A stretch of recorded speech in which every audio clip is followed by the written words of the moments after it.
بسم الله الرحمن الرحيم الحمد لله رب العالمين وصلى الله وسلم على نبينا محمد وعلى آله وصحبه أجمعين سبحانك لا علم لنا إلا ما علمتنا إنك أنت العليم الحكيم وتب علينا إنك أنت التواب الرحيم اللهم علمنا ما ينفعنا وانفعنا بما علمتنا وزدنا علما وعملا أما بعد. We thank Allah subhanahu wa ta'ala for gathering us once again to seek some of the obligatory knowledge regarding purification in Salah. Bi-idhnillahi ta'ala. We ask Allah subhanahu wa ta'ala to grant us steadfastness and sincerity in all of our actions. And hopefully that which we studied for the past few days has not evaporated yet, inshallah ta'ala. We ask Allah subhanahu wa ta'ala to grant us the ability to act upon that knowledge, and so that knowledge does not go to waste, inshallah ta'ala. So last time we talked about the najis or the impurities. Briefly, we mentioned the impurities. There are approximately 10. Okay, and then now we want to talk about how do we clean the impurity if it gets on our clothes or our bodies and etc. Okay, so first of all, the author, rahimahullah, here he says, therefore, whenever any of these impurities that we mentioned previously encounters one's clothing, body, prayer area, or any solid object, okay, that is wet, meaning that if your clothes is wet, or your body is wet, or your prayer area is wet, or anything that is wet encounters, something that is najis, okay, this is how the media of najis. So briefly, how does najis move from one thing to another? Okay, so when is it that if you touch something that is najis, your hands become najis? Okay, so there's 4 scenarios that we'll go through. The first one is, we mentioned that a dog is najis. Okay, so if a dog is wet, okay, a wet dog comes, it's sweating, for example, or it came out of a pool or whatever, and your hand is also wet, or your clothing is wet, and it comes in contact with that dog. Okay, you touch that dog, for example, your hands are wet and the dog is wet, so your hand becomes najis, becomes impure. You have to clean it. Okay, that's the first scenario. Another scenario is the dog is sweating, it's wet, but your hand is dry, and you touch the dog. In this case, your hands also become najis, or your clothing as well. Okay, the third scenario is your hand is wet, okay, or your clothing is wet, but the dog is dry. Okay, the najis is dry. Now, if you touch it again, it becomes najis. Okay, your hand. The last and fourth scenario is if your hand and your clothing is dry and the dog or whatever that is najis is dry. Okay, now in this case, the najis does not move onto your clothing or your hand. Okay, as our teachers used to mention, al-jafu bil-jaf, tahirun bila khilaf, that if 2 dry things come in contact, one is najis, one is not, the najis or the impurity does not move because it's dry, basically. It doesn't move, okay, from one object to another. So this is the media of najis, how najis moves from, gets on our clothes or our body, and then we have to remove it. Okay, so inshallah ta'ala, before we continue reading, we want to go to the board, inshallah, and we are going to make some diagrams, and we'll try to take note, inshallah ta'ala, and follow together.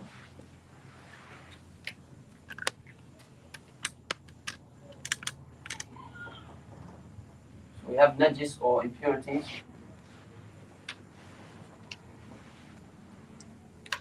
So we want to divide them first into 2 categories, okay? So we have najas ayniya and hukmiya. We can say physical. Okay. Najis or impurity that is physical, and we'll explain what that means. And the second type of najis or impurity is hukmiya, meaning that some say fictitious. Okay, we'll just put it that way. Okay, meaning it's najis by ruling. Okay, we'll explain that briefly. So first is physical najis or najas ayniya. Okay, how do we know there is najis or something that is impure? Okay, there are 3 things or 3 signs. Okay, number 1 is taste. Okay, number 2, smell, and number 3, color. Okay, color. So you taste the najis, or you can smell the najis, or you can see the najis. Okay, these are three ways you can identify something that is najis. So if you taste something that is najis, or you smell it, or you see the color, that means that is a physical najis or physical impurity. Okay. However, if it has no taste, no smell, and no color, then that would be a fictitious or najis by ruling. Let's give an example. If you have a pant, for example, one pants, someone urinated in the pants, for example, and they put it under the sun for 3 days. No rain, they didn't wash it, nothing. Okay, after 3 days, they check these pants. There's no smell, no taste, no color, nothing. But they know for sure there was urine on these pants, and they haven't washed it. So do we say this pants you can pray in it, or do we say it's najis, it's impure, you can't pray in it unless you wash it? We say it's najis, it's impure. But it falls under which one? Fictitious, okay? Or najis by ruling. Okay, the ruling of this pants is that it's najis, it's impure, you can't pray in it, even though there is no taste, smell, or color. Okay? We need to understand this because the way to remove these two impurities are different. Okay? So everyone wrote this down, inshallah. Okay? Remember this, inshallah. So if we don't know there's najis in that pants, we know. But if we don't know, if you don't know, then okay. So the ruling, the original ruling of clothing or something is that it is pure, okay, unless proven otherwise. Okay. So yes. So clothing is pure unless proven otherwise. Okay, that's the original ruling, the asl. Okay. So we'll wrap this out, inshallah. Okay. So now we're going to divide najis again from another perspective into three. Okay. We have three types of najis. Number one is heavy najis. Okay. Mughallaba, let's just put a heavy or major najis, whatever you like to write. And then we have here medium, let's say medium, or moderate najis, right? Mutawassita. And here we have a third one, which you're not going to write, is mukhaffafa, a light najis, okay? But that we'll talk about it another time, inshallah. Now we want to focus on these two, okay? So what is heavy najis and what is considered medium najis? So heavy najis is basically, does anyone know? Dog. Yes. So anything that comes from dogs or pigs. Okay. So any najis or any impurities that come from a dog or a pig, its blood, its sweat, whatever that is, it's considered heavy najis, mughallaba. Okay. Any other najis other than these two falls under here. Okay. Anything other than dog or pig. Okay. So anything other than these two are considered medium najis. And again, the way to remove these two are going to be different. Okay, this is why we're dividing it. Okay. So any questions regarding this? Okay. So now we're going to move on, inshallah. So now this heavy and medium, we're going to divide it into two again. The one that we mentioned before, we have physical .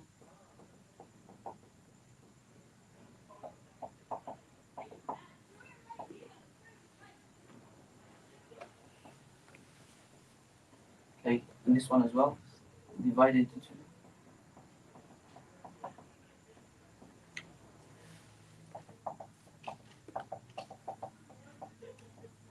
Okay, so we studied what these two are before. So you have heavy najis that is physical and that is fictitious, and medium as well, you have two. Okay, each have a way of removing the najis, the impurity. Okay, we'll start from here. Medium, physical, the most common one. Okay, for example, as we mentioned, urine or blood, anything that is physical, it has taste, smell, or color. So how do you remove this type of najis? Is that you wash until removed. So that's briefly how to remove this type of najis. So if you find urine on your pants or blood on your clothes, you wash it until removed, until all these three are removed: the taste, the smell, and the color. Okay. If it's necessary to use soap, necessary to use a brush, then that should be done. Okay, wash until removed. That's how you purify your body or your clothing or anything from medium najis that is physical. Now what about fastidious najis that is medium? How do you remove that one? Does anyone know? So you wash once. Okay, it's a slight difference. Okay. So first we want to understand what we mean by wash. Okay, what do we mean by wash? So washing basically is considered washing when you pour water until it drips from the clothing. So because this happens to some people, they ask if you have urine on your pants and they just put water on top of it, right? They think that's done. No, it's not done. It needs to be washed. Wash means that you put water on the area that has the impurity until it drips. Even if you squeeze it and it drips, that's sufficient. That's called washing. Okay?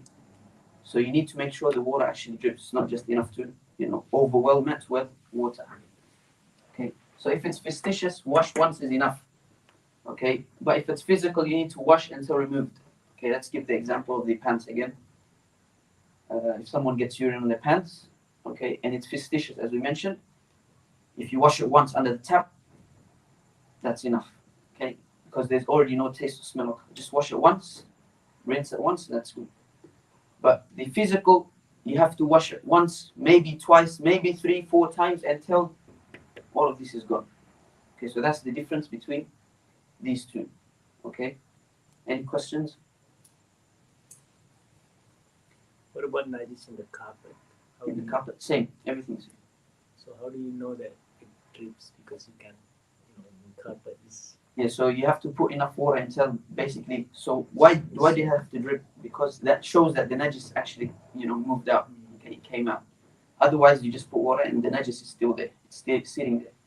So you need to put enough water until it actually, starts flowing out. Inshallah. Okay, so this is briefly regarding the medium najis, how to remove it. Any more questions? All good, inshallah. Okay, so now we move to the heavy najis that we might, experience sometimes. How do you remove this one? Okay, this one's a bit different. So we'll start with the physical one first, the heavy physical. So physical, you see saliva, dog saliva, actual saliva or blood. Okay, how do you remove that? So first we say is to wash until removed. Okay, so that's the first step. Same like here. Wash until removed. Okay, so you have to wash until the taste, smell, and color is completely gone. Okay? You might take 5 times, you might have to wash it 5 times, 10 times. Al-Muhim, you wash it until it's completely gone. Okay? Once you wash that until it's removed, the taste, color, and smell, you wash 6 times. Okay? So once you've washed it until it's removed, you wash another 6 times. Okay? You wash another 6 times. Except that from one of these 6 times, it must be mixed with pure soil, or that which is used for tayammum. Okay? That which is used for tayammum. So what you do is you get water and you mix it with a bit of dirt or soil that is pure, that is you can use for tayammum. Obviously, you use a bit of dirt until the color of the water is murky, right? Mukaddara. You don't use mud. It's not like muddy, but it's water. But you put a bit of soil in it, so it becomes murky. Okay. From one of these 6, you need to mix it with pure soil. So that's briefly to remove physical najis again. First, you wash it until the najis is removed, the taste, color, and smell. And then on top of that, you add 6 times. You wash 6 times. From one of these 6, you mix it with pure soil. Okay? And we explain what we mean by that. Okay. Now we come to the fastidious heavy najis. Okay, how do you remove this one? Basically, it's wash 7 times with or you say once, can say this, mixed with pure soil. So here, this one is similar as well. You wash it 7 times. 1, 2, or 3, 4. You can tell, and one of these, from one of these 7, you mix it with pure soil. Okay, when we say mixed with pure soil, it's only once. From one of these 6, once. From one of these 7, once. Okay, is this understood? Inshallah. Everyone take notes, inshallah. There will be questions. No, don't worry. Okay, so this is briefly regarding how to remove the heavy and medium impurities, both physical and fastidious or najis by ruling. Okay, so now inshallah we'll come to the book and see what the author, may Allah have mercy upon him, mentioned. So he says here in the second paragraph, if it has a taste, color or smell, meaning if the najis has a taste, color or smell. So which one is he talking about? Physical. Okay, so he says then it is obligatory to wash it, to wash the najis until removed. So which one is he talking about? This one or that one?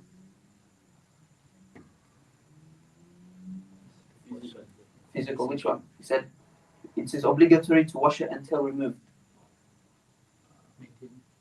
Wash. Yes, this one. Right.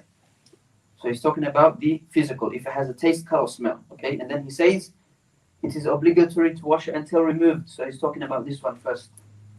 Okay, so he's talking about this one first.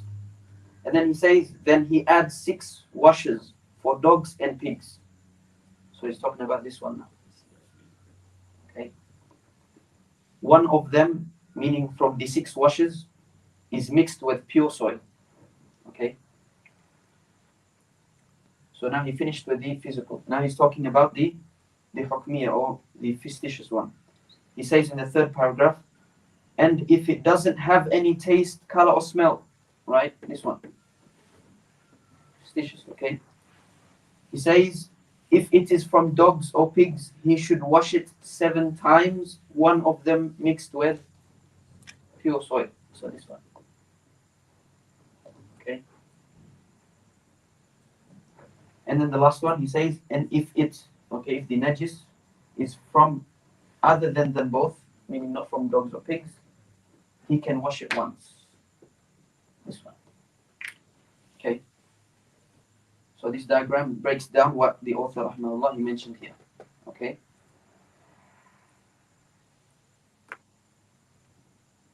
any questions on this one, inshallah?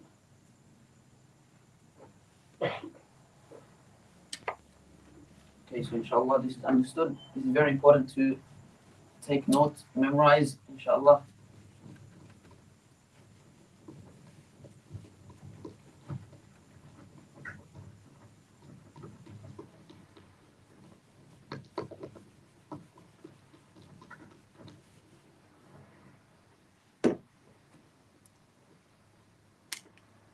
Okay, so now we go to the next paragraph, the last paragraph in this page.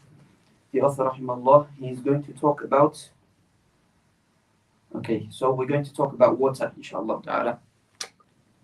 So again, a diagram, inshallah, take notes, bismillah. So we have water, okay, pure water. We can divide them into 2 categories, okay. So we have small amount of water, small amount, and we have large amount.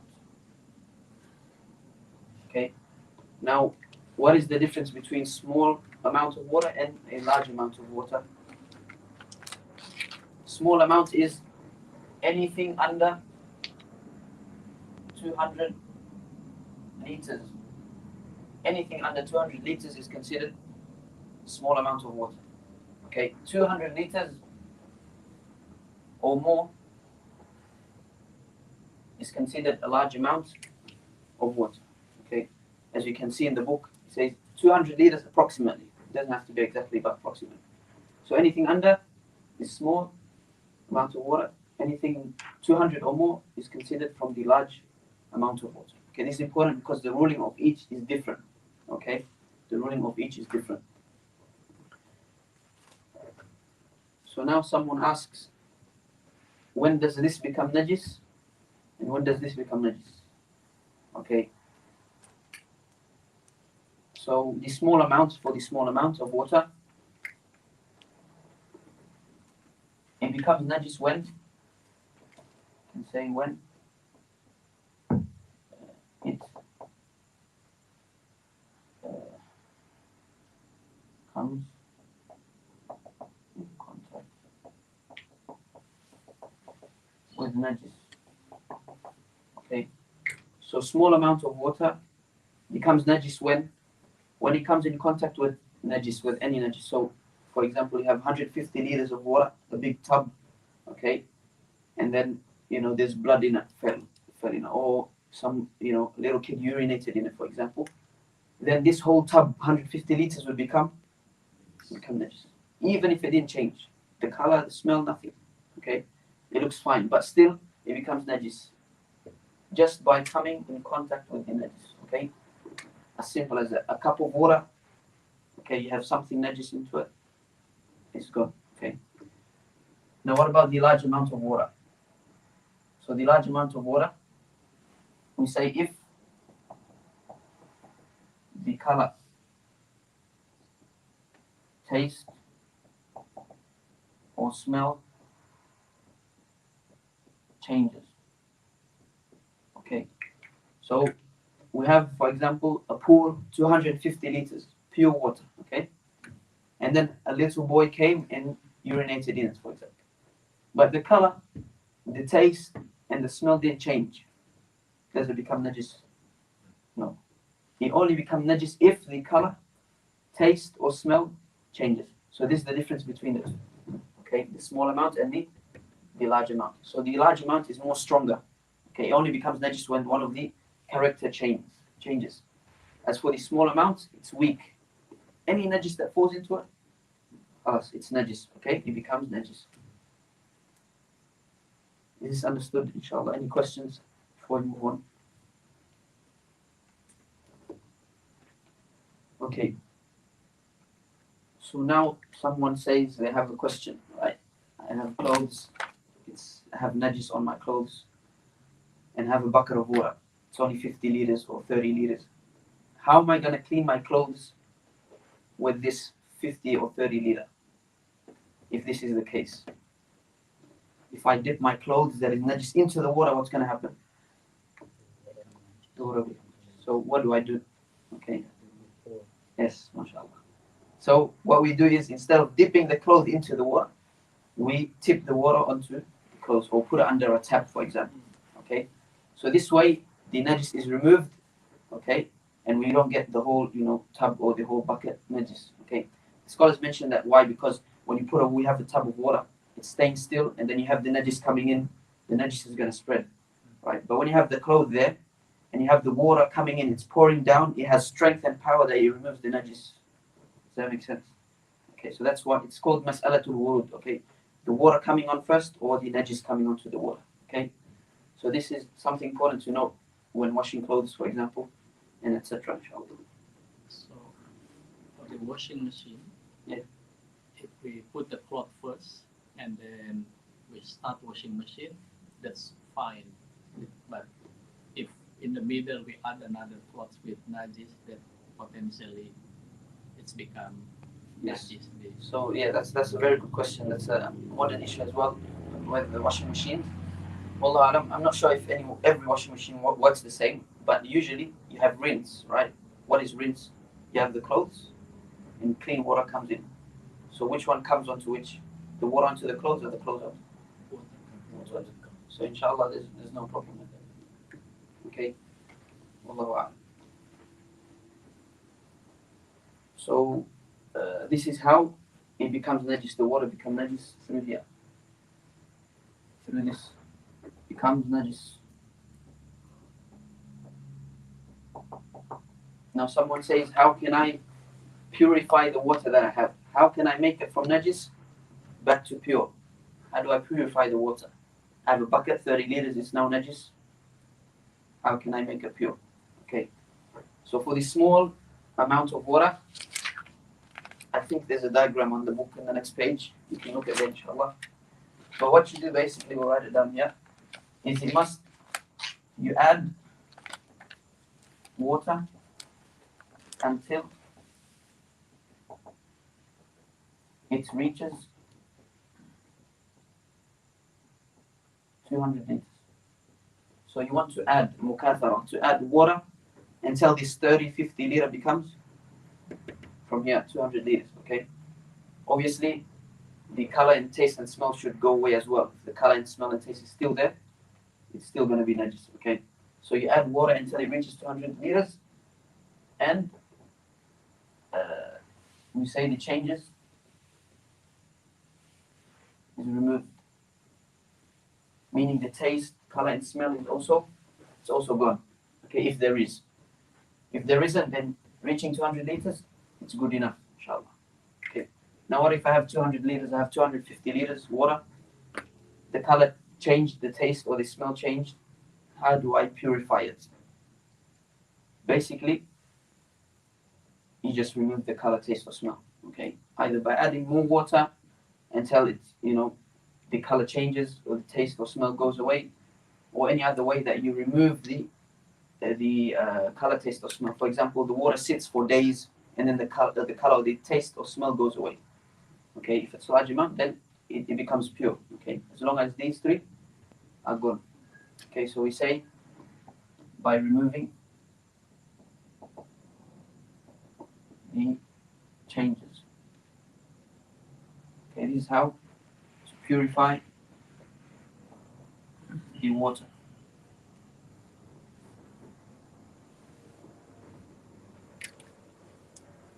Okay.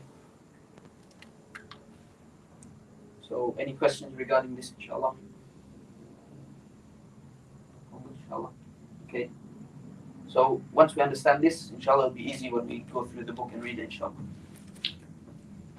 So, the author here, he says in the last paragraph, and he must pour water upon the mutanajjis, meaning najis, okay?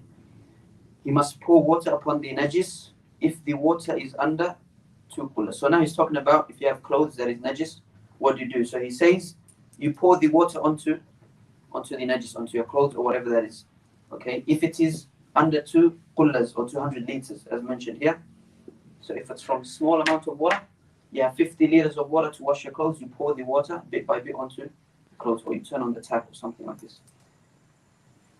And then he says, therefore, if the najis is put into the water, it does not become pure. So the cloth does not become pure. What happens? The water becomes najis, and that which is in contact with it as well. Okay. So obviously meaning the bucket, if the water becomes najis, then the inside as well, you have to wash it, and so on. Okay. But if you have 200 liters or more, you have a 250 liter bucket, mashallah, to wash your clothes, you dip the clothes in there if it's najis. As long as it doesn't change, it purifies the clothes, inshallah. Okay, so that's inshallah briefly regarding how to remove najis. Okay, how to remove najis from your clothing or body or anything else. If we go to the next page, inshallah, this is the diagram that we've been talking about. Okay, we're going to the next page, inshallah. So he says here, it's mentioned here how to do istinja and the ruling of water.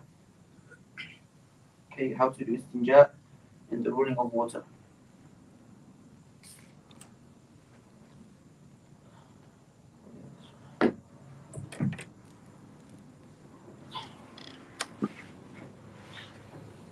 Bismillah. So the author, he says, rahimahullah, and it is, so he's not going to talk about istinja, okay, how to clean yourself after using the toilet. And this is something that, is talked about in our religion, Islam. You won't find in any other religion that talks about how to clean yourself from the toilet. And we thank Allah subhanahu wa ta'ala for this blessing. He says, and it is obligatory to free himself, istibra, to do istibra, from urine until he thinks that it will not return and come out.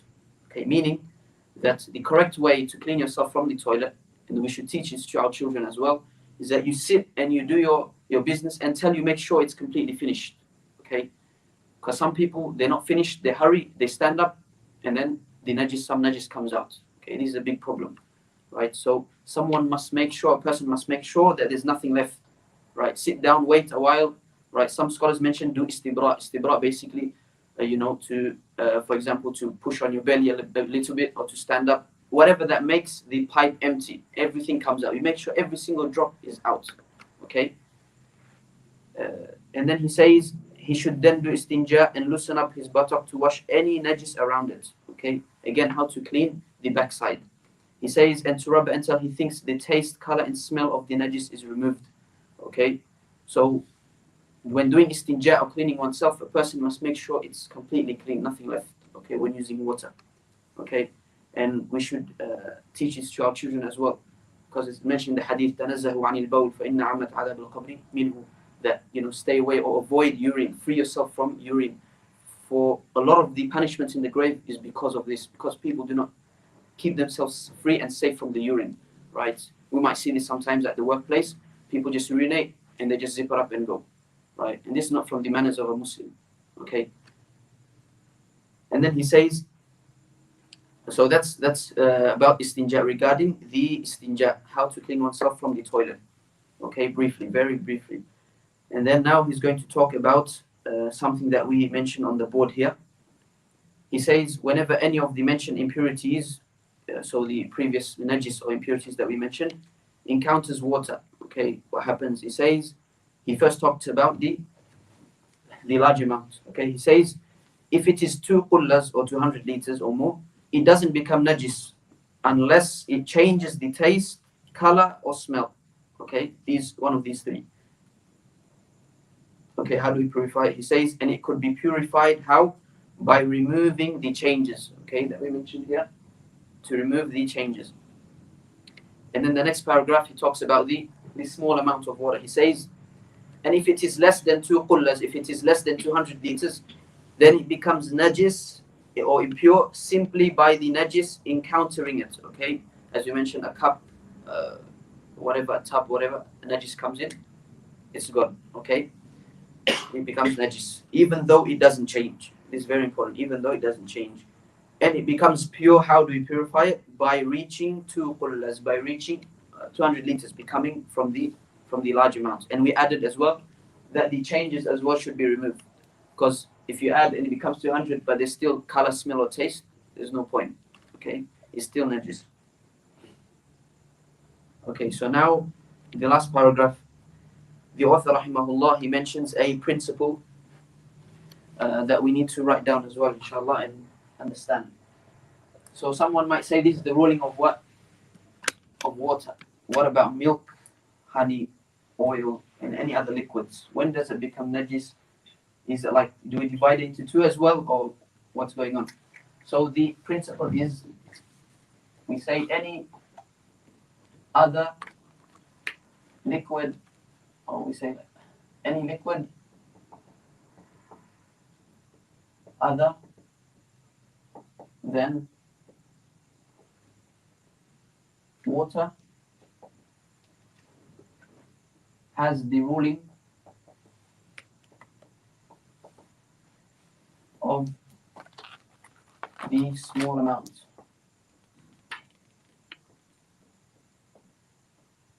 of water. Okay, so any liquid, whatever it is, milk, oil, honey, anything other than water has the ruling of the small amount of water. Meaning, if you have 200 or 500 liters of milk and a rat falls in and dies, then it becomes najis. Okay, it becomes najis. So that's briefly regarding other liquids. Okay, it doesn't have this ruling. This is special for what? For water. Okay, because Allah subhanahu wa ta'ala, He made water for purification, right? Water purifies the person, makes them fresh, and this is why we use water for wudu, for ghusl, for removing najis, and other usages as well. Yes, so back to the book, what the author mentioned in the last paragraph, he says, and whenever any of the mentioned impurities encounters any liquid other than water, it becomes najis just by or simply by encountering it, whether it is a small or big amount, right? The milk is 200 liters, 150, 500 liters, doesn't matter. Whether it changes or not. 500 liters of milk, just a rat, it doesn't change, but still it becomes najis.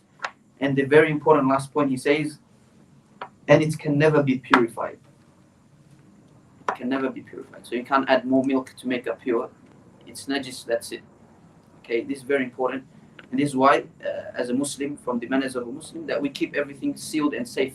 The liquids, everything, we keep it safe. And this is why the Muslims back in the day, a few centuries ago, they were high in hygiene, right? When it came to health and hygiene, the Muslims were very high compared to the West, right? Because, the Muslims kept everything closed, so it doesn't become najis. We have ghusl, we have wudu, we have a lot of things that, Allah subhanahu wa ta'ala, He honored us with, right? If we follow the Sharia and the way of the Prophet sallallahu alaihi wasallam. So, inshallah ta'ala, that's for today. And on the next page, you have the diagram as well. Inshallah ta'ala, in Thursday, we'll continue on wudu, the pillars of wudu, the nullifiers of wudu. Inshallah, hopefully we can also touch on ghusl, the religious bath as well, the pillars, and that which necessitates ghusl as well. Bi-idhnillahi ta'ala. Any questions, inshallah, before we finish off? On the liquid other than water, the insects, etc., that died, that insect, will it become a najis, or insect is not categorized? Yes, that's a very good question, inshallah. So we mentioned the principle on Thursday. Who can mention the principle, inshallah, regarding the ruling of living animals and dead animals? Bismillah. Time to shine, Bismillah. Do you remember the principles? All living animals? I was looking something. Yes, so we mentioned every living animal is Haram? pure or najis? Pure. Najis. Yeah, every living animal is Najis. pure. Not pure. Is it pure? Living animal. Living. Yeah, Okay. it's pure. It's pure except for dogs and pigs. So- Every living animal is pure except for dogs and pigs. And every corpse, and we mentioned what corpse is najis. Every corpse is najis except for three. We mentioned human being, the fish, and the locust. Okay. However, as the brother mentioned, so insect would be what if it dies? Would be corpse. It would be najis. Okay. Ant, a fly, anything would be najis. However, we mentioned that there's something called ma'fuwat, things that are forgiven. Okay. Things that, for example, we mentioned in Salah, if you pray and you have your own blood, you start bleeding from your nose, for example, or you have a pimple popped, that's najis, but it's forgiven, meaning the Salah is still valid.